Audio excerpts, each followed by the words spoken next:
Hello, my loves. Let's begin. The Elves and the Cobbler. Once upon a time, there lived a cobbler. He was honest and hard-working, but he was very poor. Times were bad, and he grew poorer and poorer. At least he had only enough leather to make one pair of shoes. This he cut out one night. "Now," he said, "I am all ready to begin work in the morning. I will get up early and make these shoes." Then he said his prayers and went to bed and slept in peace. In the morning he got up early to begin his work. How surprised he was to find the shoes lying finished on the table. He looked carefully at them, but there was not a bad stitch in the work. Who had done it? He could not even guess. Soon a man came in to buy some shoes. The pair was so well made that he bought it for a good price. With this money, the shoemaker got leather to make 2 pairs. That night, he cut them out, but he did not have to make them the next day. The work was done for him in the night. He sold these 2 pairs of shoes and bought leather for 4 pairs. This he cut out that night and found finished the next morning. So it went on. The work which he began one day, he found finished the next. He had only to buy leather and cut out shoes. One winter night, the shoemaker cut out several pairs of shoes. Then instead of going to bed, he said to his wife, "My dear, I should like to find who helps us every night. Suppose we sit up and watch?" His wife agreed. So they left the candle burning. They hid themselves in a corner of the room. As the clock struck 12, there came into the room 2 little naked elves. They sat down on the shoemaker's table and began to work. They sewed so well and so fast that the shoes were soon finished. Then they skipped down and away they went. The next morning the wife said, "Husband, these little men have helped us, and I should like to do something for them. Hear my plan. They must be cold, running about with not a rag upon their backs. I will make them some clothes and knit them some stockings. Do you make a pair of shoes for each?" "That I will, and gladly too," said the husband. So they set to work and made the shoes and clothes. That night they did not put any work on the table. Instead, they laid their gifts. Then they hid to see what the little men would do. At midnight in they came. They jumped up on the table, expecting to find leather cut out for them to make into shoes. But there was nothing but beautiful little clothes. The elves looked at them in wonder. They felt the soft cloth and their hands in the little pockets. At last, they dressed themselves and jumped and danced for joy. Over stools and chairs, they went singing. Who will wonder at our glee? Happy little men we are, well dressed now, as you may see. At last, they danced out of the room and they never came back anymore. But the shoemaker who had been kind to those who had helped them was never again in want. As long as he lived, he and his wife lacked nothing.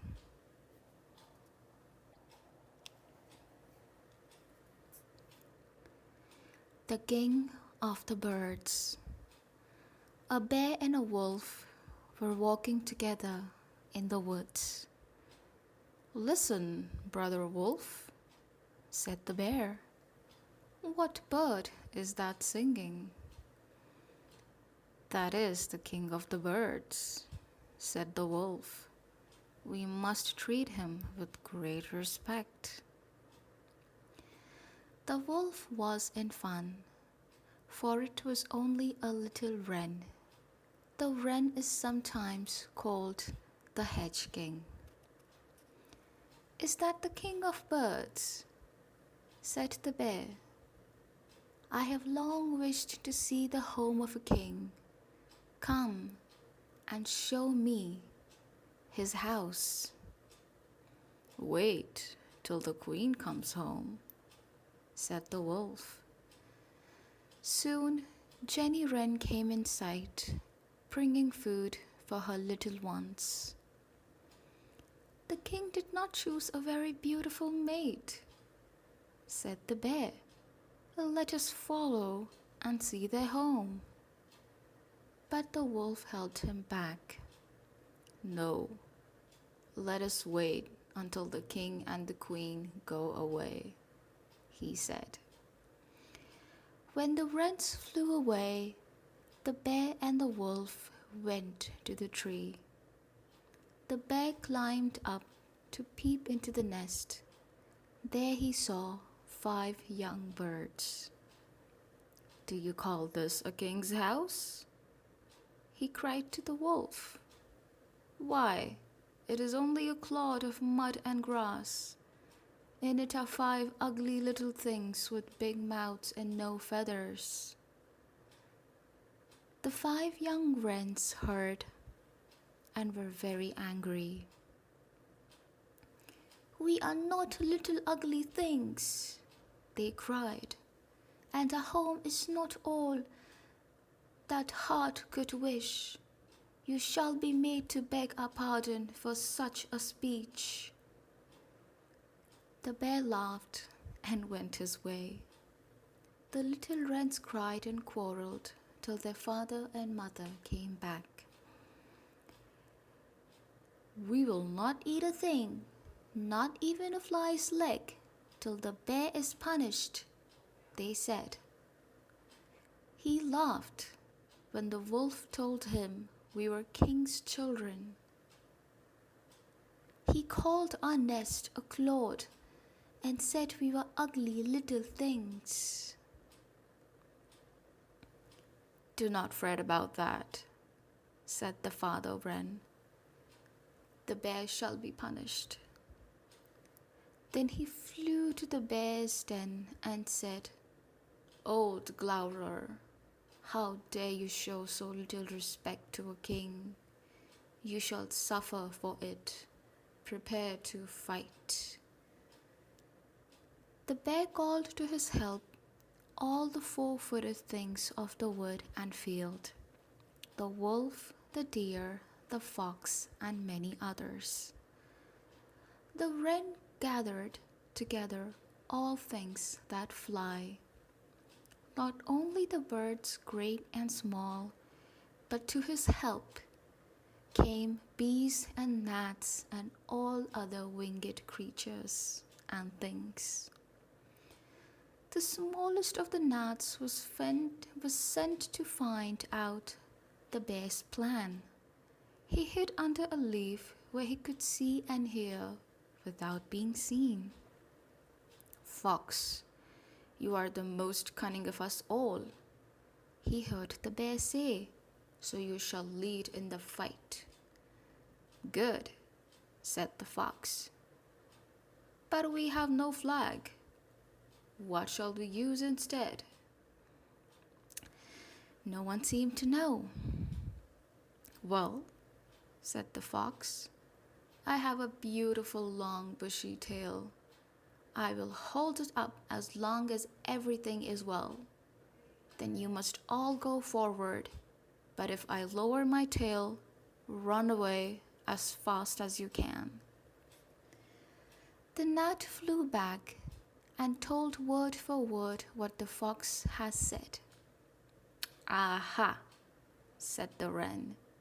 "Stands the matter thus, brother wasp. When the fight begins, fly to the fox. Whenever he raises his tail, sting it with all your might." Next morning, the fight began. There were so many beasts that the ground trembled under their tread. The flying things croaked and buzzed and squawked and darkened the air like a thunder cloud. The fox now wished the beasts to march forward, so he raised his bushy tail for a flag. At once, the wasp stung him so that he jumped high in the air. Still he kept his tail up. A second time, the wasp stung him. It hurt so that he was forced to lower his tail, but he raised it again. When the wasp stung him a third time, he could not bear it no longer. He dropped his tail between his legs. Away he ran as fast as he could go. When the beasts saw this, they were sure that the day was lost. They ran this way and that way to hide, and so the birds won the fight. "Be glad, O children," he cried, as flew back the wren to his nest. "Eat and drink, for we have won the day." "No," said the young wrens. "We will not eat nor drink till the bear comes and begs our pardon." The wren flew to the bear's den. "Old Glouder," he cried, "if you do not wish to fight again, come and beg our children's pardon." The bear, in great fright, crawled to the tree and begged pardon for his rude speech. Then the little wrens were quite content. They ate and drank and were merry all the day.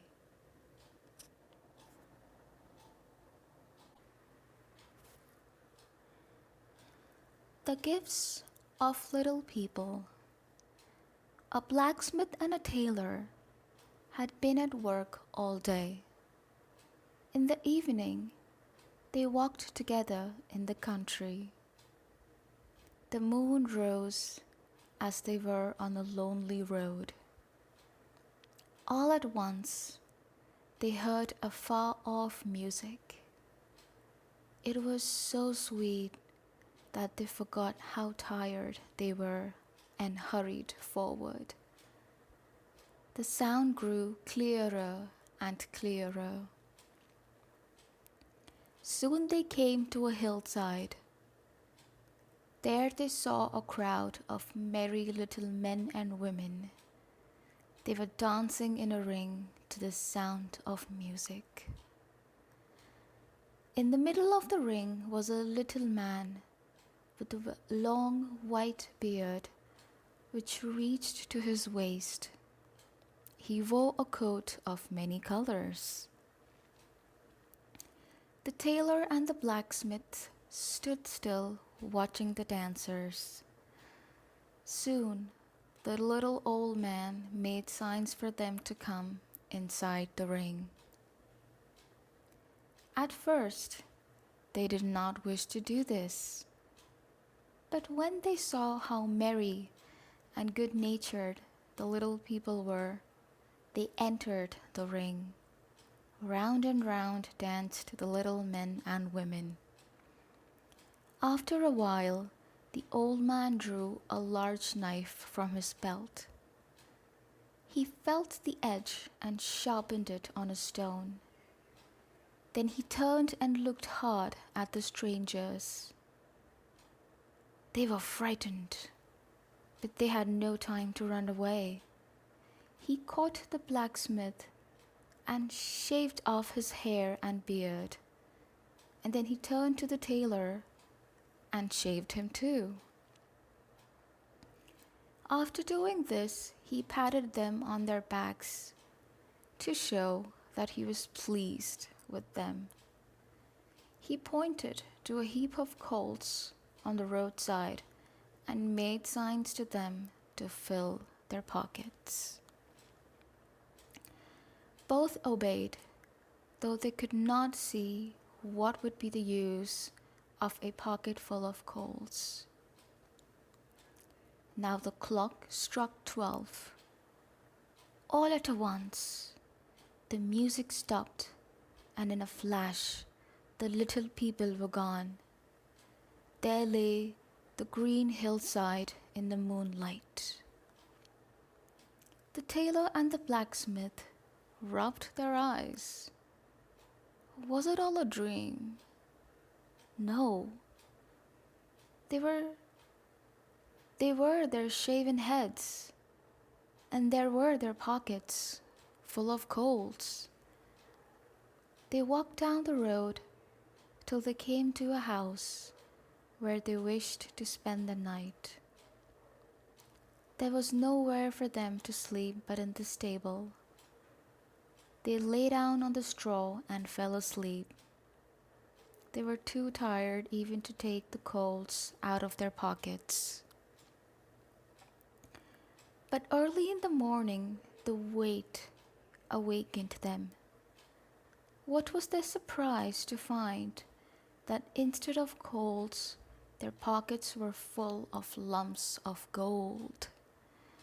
Their beards had, too, grown again, and their heads were covered with hair.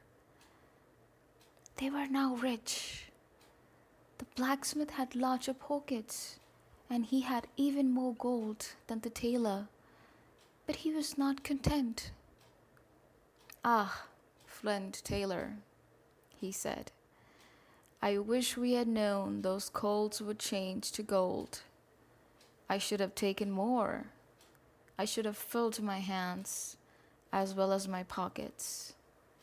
Let us go back to the hillside tonight. No doubt the old man will give us more." "No," said the tailor, "I am content. The little man gave me more gold than I had ever hoped to see. Instead of trying to get more, I will make the best of what I have." "Then I will go alone," said the blacksmith. He had the tailor make his pockets larger, and he bought 2 great bags. Then he went to the hillside. He found the little people dancing and singing as on the former night. Again, they took him into the ring. The old man shaved him and made signs to him to make some coals. He filled all his pockets and both the bags. Then he went home, dragging his heavy load. He had a bed that night, but he had not taken off his clothes. "The weight of the gold in my pockets will wake me early," he said. "Then I will rise and count my riches." Early the next morning, he started up and put his hands in his pockets. There were coals, black coals, Handful after handful he pulled out, but no gold. In the bags, too, there were only colds. "Well, I still have the gold I got the first night," he said. "That is safe." And he went to look at it. Alas, it was all turned to coal. He put his smutty hands up to his head. He was bald, and his chin was smooth. "Alas!" he cried. "I am punished for being greedy. I wanted more, and I have lost what I had." And he began to groan so loud that he waked the tailor. "Do not be so sad," said the tailor. "You and I have long been friends. I have more gold than I need, and we shall share it." He kept his word, but he could not put back the blacksmith's hair. As long as he had lived, he had to wear a cap to hide his bald head. Good night, my loves.